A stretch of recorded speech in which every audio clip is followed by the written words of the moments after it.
एक साहब हमारे आते हैं, उनका एक ड्राइवर था, मुख्तसर सी तनख्वाह के ऊपर ड्राइविंग कर रहा था।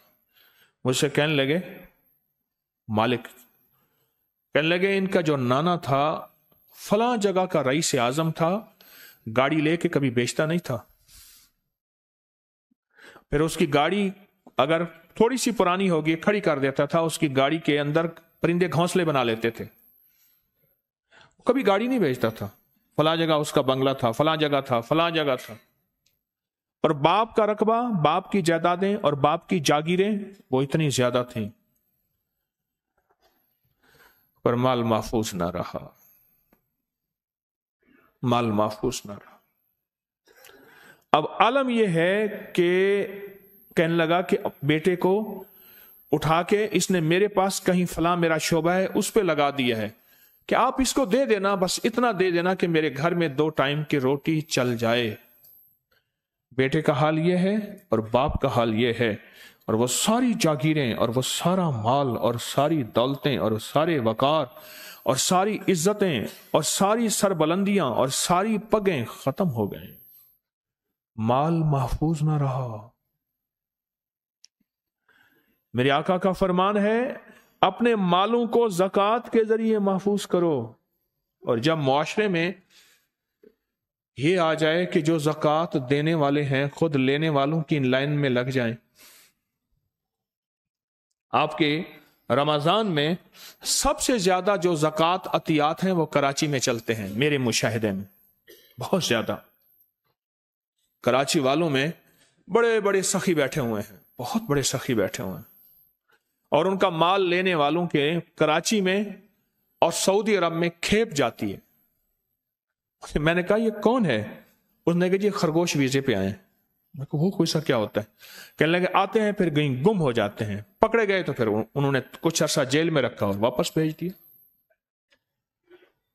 ये आके यहां मांगते हैं और इनका काम सिर्फ मांगना, सिर्फ मांगना।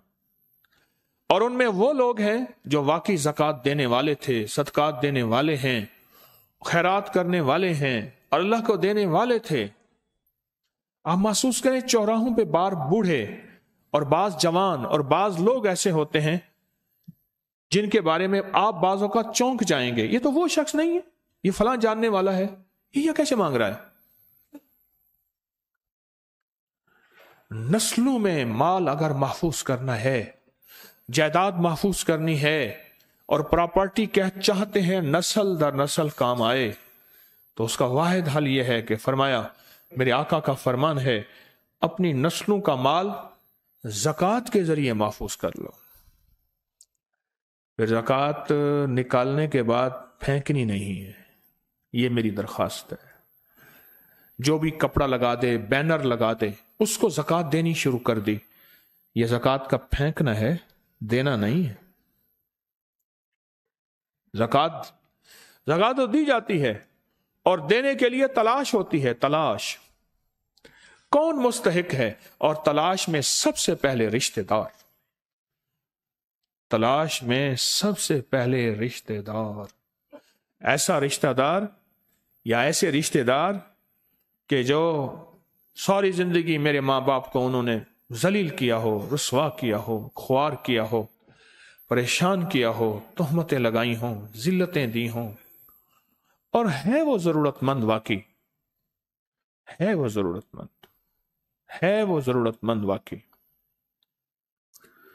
ऐसे अंदाज से, कैसे अंदाज से, किस तरकीब से उस तक माल पहुंचाना है, ऐसा अंदाज हो कि उसकी आंखें जब मुझसे मिलें, और ऐसा हाथ भी हो, यह ना हो कि खुद अपने पास रख ले और कहां पहुंच गया।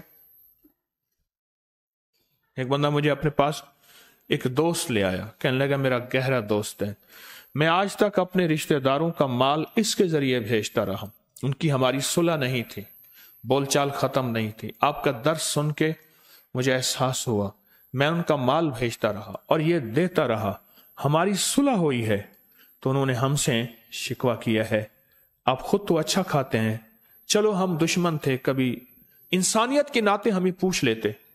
मैंने कहा मैं तो आपको, उसका नाम था खादिम हुसैन, खादिम हुसैन के जरिए, खादिम के जरिए भेजता नहीं रहा, उसने कहा खादिम। खादिम तू देता? उन्हें कहा मैं देता रहा हूं। किसको देते रहे? उन्हें कहा आपके घर के बंदा नहीं आता था, बंदा उसको दे देता था। अब बंदा कहां से आया? क्या बंदा दे, अब बंदा कहां से आया? खादिम हुसैन खुद खा जाता था और उन गरीबों को नहीं देता था। तो मेरे सामने वाकया हो। अपने मालों को महफूज करना है। आने वाला वक्त बहुत नाजुक है, हालात बहुत नासाजगार हैं। मुझे टीवी चैनल वाले आते हैं कुछ मेरा प्रोग्राम लेने के लिए, तो मुझसे कहते हैं कि आपका क्या ख्याल है, हालात बेहतर होंगे? मैं कहा मेरे ख्याल में बेहतर नहीं होंगे। और मैंने कहा ये ना समझना ये कि मेरी पेशीन गोइयां हैं, ये ना समझना कि मेरे पास गैब का इल्म है, ये ना समझना कि मेरे पास कोई ऐसा इल्म है कि मैं आंखें बंद करता हूं। मेरे पास अपना इल्म नहीं, मेरे आका के इल्म के दिए हुए इल्म में से है कि हर आने वाला निजाम बरकत खत्म होती जाएगी और बेबरकती बढ़ती जाएगी। एक दरवेश थे, बासी रोटी 2 दिरहम की बेचते थे और ताजा रोटी 1 दिरहम की। तो किसी ने पूछा आप इसे क्यों करते हैं? पर मैं इस रोटी को हुजूर से बरकत के साथ मुनासबत है। हुजूर के दौर से जितना दौर दूर होता जाएगा बरकत खत्म होती जाएगी, खत्म होती जाएगी, खत्म होती जाएगी, खत्म हो जाएगी। और यह हकीकत है। अगर चाहते हैं कि हमेशा तमंगरी रहे, मालदारी रहे, इज्जत रहे, भरम रहे और नस्लें पता नहीं कितनी आएंगी कोई खबर नहीं, और उनका रिस्क कुशादा रहे, कैसे होगा, किस तरह होगा? तो उसका वाहिद हल और उसका वाहिद रास्ता सिर्फ यही है कि ज़कात को सोचें। और अगर आपसे पहले तरकीब यह थी कि कोई मुझे दे जाता था ज़कात, तो उसको सोचें कि मैं क्यों लेता था। मुझ पे ज़कात अगर वाकई लगती है और मुझे कोई चुपके से मेरी खिदमत कर रहा है वो और बात है। अगर वाकई लगती है, अगर वाकई मैं जरूरतमंद हूं, और यह कैसे पता चलेगा कि मैं वाकई जरूरतमंद हूं? यह कैसे पता चलेगा कि वाकई मैं जरूरतमंद हूं? इसको सोचें, इसका खुद हल सोचें कि मैं वाकई जरूरतमंद हूं। अपने आप को परखें, अपने घर का माल, अपने घर के असबाब, अपने घर की चीजें पूछ पाछ करें, तहकीकात करें, जरूर करें, पता चल जाता है। अगर मैं जरूरतमंद हूं ठीक है, अगर जरूरतमंद नहीं हूं तो फिर लगता यह है कि मैं अपने माल को महफूज नहीं कर रहा। और फिर अगली बात है, अगर मैं 100% ज़कात नहीं दे रहा तो मेरा मुआशरा खुशहाल नहीं होगा। अपने मालों को सोचें, यह मेरा माल अल्लाह ने दिया है।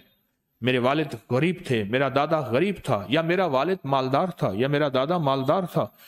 आज अगर उनकी जायदाद और चीजें मुझ तक पहुंची हैं तो उनके पास राज क्या था? और आप हैरान होंगे, जिसकी भी जायदाद बची है ना, बाप दादा परदादा परदादा परदादा की परदादा की परदादे की, अगर जायदाद बची है, मेरा राज सुन लीजिएगा, उस राज के पीछे लेने वाली कहानी नहीं है, देने वाली कहानी है। जिसने लिया है, जैसे आया है, जहां से आया है, जितना आया है, जिस तरह आया है, बस लिया है, वह अपनी नस्लों की बरकतें नहीं पा सका। और जिसने दिए है अल्लाह को उसके रास्ते में, ज़कात की शक्ल में, उश्र की शक्ल में, सदकात और खैरात की शक्ल में, उसकी नस्लें भी महफूज रही हैं, उसका रिज़्क़ भी महफूज रहा है, उसकी दौलत भी महफूज रही है, उसकी सेहत भी महफूज रही है। सोचें, अगर तो अपनी नस्लों के लिए माल महफूज करना चाहते हैं, मेरे आका का इतना फरमान दिल पे लिख लें। और मेरे हुजूर का फरमान क्या है? अपने मालों को ज़कात के जरिए महफूज करो। इस वीडियो को लाइक और शेयर करें। अब करिए यूट्यूब चैनल को सब्सक्राइब करें और रोजाना ज्यादा से ज्यादा सब्सक्राइब करवाएं। आप दूसरों के लिए सदका जारिया बनेंगे, अल्लाह पहले आपके दुख टालेगा।